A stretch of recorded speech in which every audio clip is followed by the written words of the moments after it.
രാജീവ് ചന്ദ്രശേഖർ ബി.ജെ.പിയുടെ പ്രസിഡന്റായി കേരളത്തിലെത്തിയപ്പോൾ അദ്ദേഹം ഒരു മുദ്രാവാക്യം മുഴക്കിയിരുന്നു, ഒരു ടാഗ് ലൈൻ. അത് മാറാത്തത് മാറുമെന്നാണ്. പക്ഷെ ഇപ്പോൾ അദ്ദേഹം അത് മാറി എന്നാണ് പറയുന്നത്. മാറാത്തത് മാറി. അപ്പോൾ ആ ഒരു സാഹചര്യമാണ് ഇന്ന് കേരള രാഷ്ട്രീയത്തിൽ ഉണ്ടായിരിക്കുന്നത്.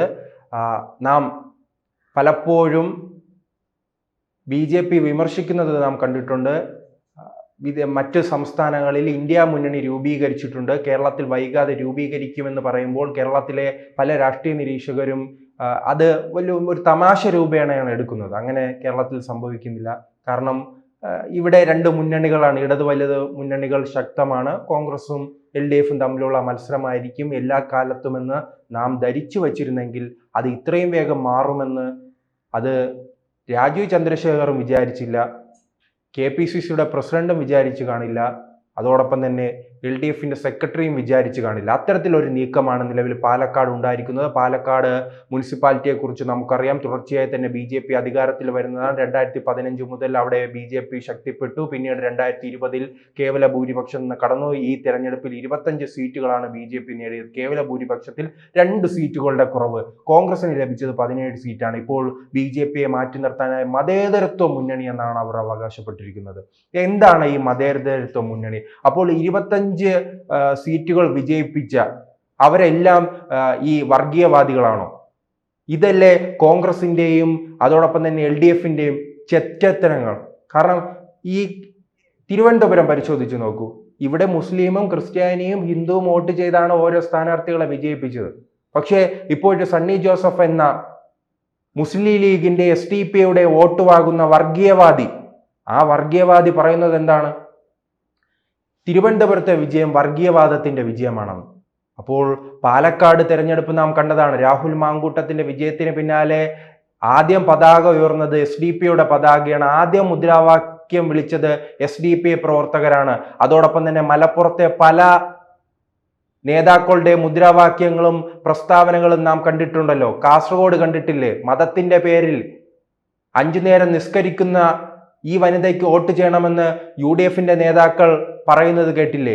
LDFിന്റെ നേതാക്കൾ പറയുന്നത് കേട്ടില്ലേ? അപ്പോൾ മുസ്ലിങ്ങൾക്ക് വേണ്ടി സംസാരിക്കുമ്പോൾ, ന്യൂനപക്ഷങ്ങൾക്ക് വേണ്ടി സംസാരിക്കുമ്പോൾ അത് മതേതരത്വവും അതോടൊപ്പം തന്നെ ഏതെങ്കിലും BJPക്കാരൻ അല്ലെങ്കിൽ ഈ ഭൂരിപക്ഷ സമുദായത്തെ പിന്തുണയ്ക്കുന്ന ആൾ വിജയിക്കുകയാണെങ്കിൽ അത് വർഗീയവാദവുമായി മാറുന്നതാണ് കേരളത്തിലെ ഇപ്പോഴുണ്ടാകുന്ന BJPയുടെ വളർച്ചയ്ക്ക് കാരണം. അല്ലാതെ ഇപ്പോൾ മോദിയുടെ ആരാധകർ കേരളത്തിൽ കൂടുതൽ ഉള്ളത് കൊണ്ടോ അല്ലെങ്കിൽ BJP തന്നെ ഇപ്പോൾ ഗുജറാത്തിലെല്ലാം അങ്ങനെ ഒരു നയമുണ്ടല്ലോ, BJP തന്നെ ഇവിടെ ഭരിക്കട്ടെ എന്ന്, അങ്ങനെ ഒരു നയം കേരളത്തിനില്ല. ഇവർ ഗതികെട്ടിട്ടാണ്, രണ്ട് മുന്നണികളെയും കൊണ്ട് ഗതികെട്ടിട്ടാണ് BJP ഇവിടെ സ്വീകരിക്കുന്നത്. അത് തന്നെയല്ലേ പാലക്കാട് സംഭവിച്ചത്?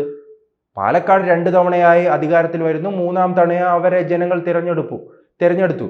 അപ്പോഴേക്കും അവർ ഭരിക്കട്ടെ എന്ന് കരുതാനുള്ള സാഹചര്യത്തിൽ ഇപ്പോൾ 2 പേരും ചേർന്ന് ഒരു ഇന്ത്യ മുന്നണി രൂപീകരിച്ചിരിക്കുകയാണ്. ഇത് സ്വാഭാവികമായി തന്നെ കേരളത്തിൽ ഉടനീളം ചർച്ചയാകും. പണ്ട് അതിലൂടെ തകർച്ച ഉണ്ടാകാൻ പോകുന്ന പാർട്ടിയുടെ പേര് LDF എന്നായിരിക്കും. കാരണം 2004 തെരഞ്ഞെടുപ്പ് അങ്ങ് പരിശോധിക്കാം.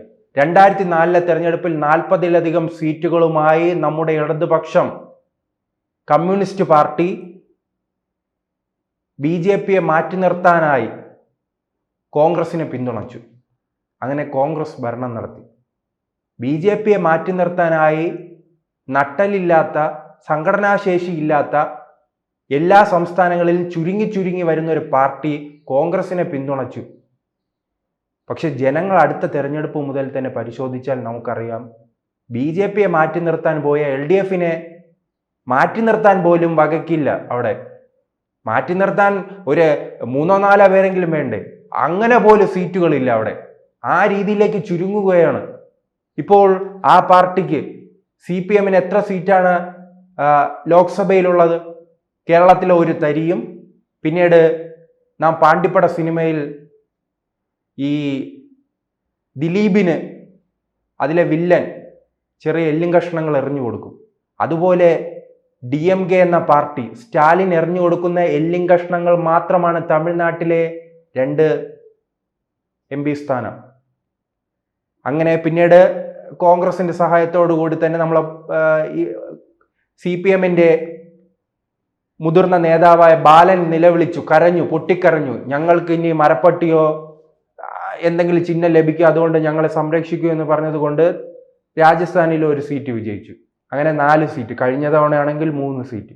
40 സീറ്റിൽ നിന്നാണ് ഈ 3ഉം 4ഉം വന്ന് ചുരുങ്ങിയത്. ആരെ? BJPയെ മാറ്റി നിർത്താൻ ഇറങ്ങി തിരിച്ചവരാണ്. 2004-ൽ BJPയെ മാറ്റി നിർത്താൻ ഇറങ്ങി തിരിച്ചവർ ഈ 2004 ആയപ്പോൾ 4-ൽ ചുരുങ്ങി. അതുപോലെ ആയിരിക്കും കേരളത്തിലെ അവസ്ഥ. പാലക്കാട് പോയിട്ട് BJPയെ മാറ്റി നിർത്തുമെന്ന് പറയും. 10 വർഷം കഴിയുമ്പോൾ കമ്മ്യൂണിസ്റ്റ് പാർട്ടി കേരളത്തിൽ കാണുമെന്ന് സംശയിക്കേണ്ടി വരും. കാരണം കോൺഗ്രസിന് ഈ മുസ്ലിം വോട്ടുകളും ന്യൂനപക്ഷ വോട്ടുകൾ സംഘടിപ്പിച്ച് നിലനിൽക്കാനുള്ള കഴിവുണ്ട്. കമ്മ്യൂണിസ്റ്റ് പാർട്ടിക്ക് കഴിവില്ല. അങ്ങനെ കഴിവുണ്ടായിരുന്നെങ്കിൽ 33 കൊല്ലം ഭരിച്ച കമ്മ്യൂണിസ്റ്റ് പാർട്ടിക്ക്, ബംഗാൾ ഭരിച്ച കമ്മ്യൂണിസ്റ്റ് പാർട്ടിക്ക് ഇന്ന് ബംഗാളിൽ എത്ര സീറ്റുണ്ട്? 0 അല്ലേ? 2 തെരഞ്ഞെടുപ്പായി. 33 കൊല്ലം മുഖ്യമന്ത്രി സ്ഥാനത്തിരുന്ന കമ്മ്യൂണിസ്റ്റ് പാർട്ടിക്ക് ബംഗാളിൽ ഇന്നുള്ള സീറ്റിന്റെ എണ്ണം 0. 15 വർഷം ഭരണം നടത്തിയ ത്രിപുരയിലെ അവസ്ഥയോ? അവിടെ ഇപ്പോൾ CPM പിന്നോട്ട് പോവുകയാണ്, കോൺഗ്രസ് വളരുകയാണ്, BJPയാണ് അവിടെ ഭരണം നടത്തുന്നത്. അങ്ങനെ BJPയെ മാറ്റി നിർത്താൻ വേണ്ടി ഈ കോൺഗ്രസിനെ പിന്തുണയ്ക്കുമ്പോൾ നഷ്ടമുണ്ടാകുന്ന കമ്മ്യൂണിസ്റ്റ് പാർട്ടിക്കായിരിക്കും. അത് അടിയന്തരമായി തന്നെ തലയ്ക്ക് ആൾതാമസമുള്ള സഖാക്കൾ തിരിച്ചറിഞ്ഞെങ്കിൽ, സഖാക്കൾ എപ്പോഴും ചരിത്രത്തെക്കുറിച്ച് പഠിക്കും, വായനാശീലമുള്ളവരാണ്. ഈ വായനാശീലമുള്ള ചരിത്രത്തെക്കുറിച്ച് പഠിക്കുന്ന കമ്മ്യൂണിസ്റ്റ് പാർട്ടിക്ക് ഈ മണ്ടത്തനങ്ങൾ തുടർച്ചയായി എങ്ങനെ സംഭവിക്കുന്നു? അതിലാണ് ജനങ്ങളെ തന്നെ അത്ഭുതപ്പെടുത്തുന്നത്. കാരണം ഈ തുടർച്ചയായി തന്നെ ഈ പരാജയങ്ങൾ, ഈ BJPയെ മാറ്റി നിർത്താൻ അല്ലെങ്കിൽ മതേതരത്വം ഉയർത്തിപ്പിടിക്കാൻ അവർ ഇറങ്ങിത്തിരിക്കും, മാറ്റി നിർത്താൻ ആളില്ലാത്ത അവസ്ഥയിലേക്ക് ചുരുങ്ങുന്നു. ഈ പല പഞ്ചായത്തുകളും നാം പരിശോധിച്ചാൽ ഇങ്ങനെയെല്ലാം സംഭവിക്കുന്നുണ്ട്. അതോടൊപ്പം തന്നെ വോട്ടിംഗ് ദിവസം BJPയെ പരാജയപ്പെടുത്താനായി അങ്ങോട്ടും ഇങ്ങോട്ടും വോട്ട് മറിക്കുന്നതെല്ലാം നാം കണ്ടിട്ടുണ്ട്. പക്ഷേ ഈ പരസ്യമായ ഇന്ത്യ മുന്നണി, വാളയാറിനപ്പുറം അണ്ണനും തമ്പിയുമാണ്, ഒരുമിച്ച് മത്സരിക്കുകയാണ്. രാഹുൽ ഗാന്ധിയുടെ കൈപ്പത്തി ചിഹ്നവുമായാണ് വോട്ട് പിടിക്കാനായി കമ്മ്യൂണിസ്റ്റുകൾ ഇറങ്ങിത്തിരിക്കുന്നത്. അപ്പോൾ നോക്കൂ, 2014 ശേഷമാണ് രാഹുൽ ഗാന്ധി കോൺഗ്രസിൻ്റെ ചുമതല ഏറ്റെടുക്കുന്നത്, അതിൻ്റെ സംഘടനാപരമായ ചുമതലകൾ ഏറ്റെടുക്കുന്നത്. അതിനുശേഷം ദയനീയമായ പരാജയം, 90-ലധികം തെരഞ്ഞെടുപ്പുകളിൽ പരാജയപ്പെട്ടു. 2014, 2019, 2024 ലോക്സഭാ തെരഞ്ഞെടുപ്പ്, നിയമസഭാ തെരഞ്ഞെടുപ്പ്, കോർപ്പറേഷൻ തെരഞ്ഞെടുപ്പ്, അതോടൊപ്പം തന്നെ ലോക്സഭയിലും രാജ്യസഭയിലും വിവിധ പരാജയങ്ങൾ. അങ്ങനെ പരാജയപ്പെട്ട് നിൽക്കുന്ന ഒരു മനുഷ്യൻ്റെ ചിത്രം വച്ചിട്ടാണ് തമിഴ്നാട്ടിൽ കമ്മ്യൂണിസ്റ്റ് പാർട്ടി വോട്ട് നേടുന്നത്. അപ്പോൾ അങ്ങനെയുള്ള ഒരു പാർട്ടി പാലക്കാട് ഒന്നാകുകയാണെങ്കിൽ അത് BJPക്ക് വലിയ രീതിയിൽ ഗുണം ചെയ്യും. BJPക്ക് വരുന്ന നിയമസഭാ തെരഞ്ഞെടുപ്പിൽ ഗുണം ചെയ്യും. പ്രത്യേകിച്ച് നമുക്കറിയാം, രാഹുൽ മാങ്കൂട്ടവുമായ വിഷയത്തിൽ അവിടെ പാലക്കാട് MLA ഇല്ലാത്ത അവസ്ഥയാണ്. ആദ്യമായി തന്നെ രാഹുൽ മാങ്കൂട്ടത്തിനെതിരെ ആരോപണം ഉയർന്നപ്പോൾ അദ്ദേഹം 1 മാസത്തിലധികം വീട്ടിൽ ഒളിവിലായിരുന്നു. ഒളിവിൽ സമാനമായ രീതിയിൽ വീട്ടിൽ നിന്നും പുറത്തിറങ്ങാത്ത ഒരു അവസ്ഥയായിരുന്നു. പിന്നീട് വീണ്ടും പോയി ചില അനുശ്രീയും തൻവിയുമായ ചില നടികളുമായി പോയി പാലക്കാട് ഇറങ്ങി. അതിനുശേഷം വീണ്ടും പരാജയമുണ്ടായി. പിന്നീട് അദ്ദേഹം ഒളിവിലായിരുന്നു, 1-2 ആഴ്ച ഒളിവിലായിരുന്നു. ഇപ്പോൾ വീണ്ടും അവിടെ പ്രത്യക്ഷപ്പെട്ടിട്ടുണ്ട്. ഇനി ഏതെങ്കിലും പുതിയ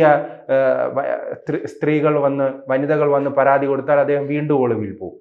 അപ്പോൾ ആ കോൺഗ്രസ് പാർട്ടിക്ക് അവിടെ നിലനിർത്താൻ കഴിയുമോ? പാലക്കാട് ആ മണ്ഡലം തന്നെ നിലനിർത്താൻ കഴിയുമോ എന്ന് പ്രതിസന്ധിയിൽ നിൽക്കുമ്പോഴാണ് ഈ കൂട്ടുകെട്ടുണ്ടാകുന്നത്. അത് BJPയെ സംബന്ധിച്ചിടത്തോളം വലിയ രീതിയിൽ കേരളത്തിലുടനീളം പ്രചരണ വിഷയമാക്കും.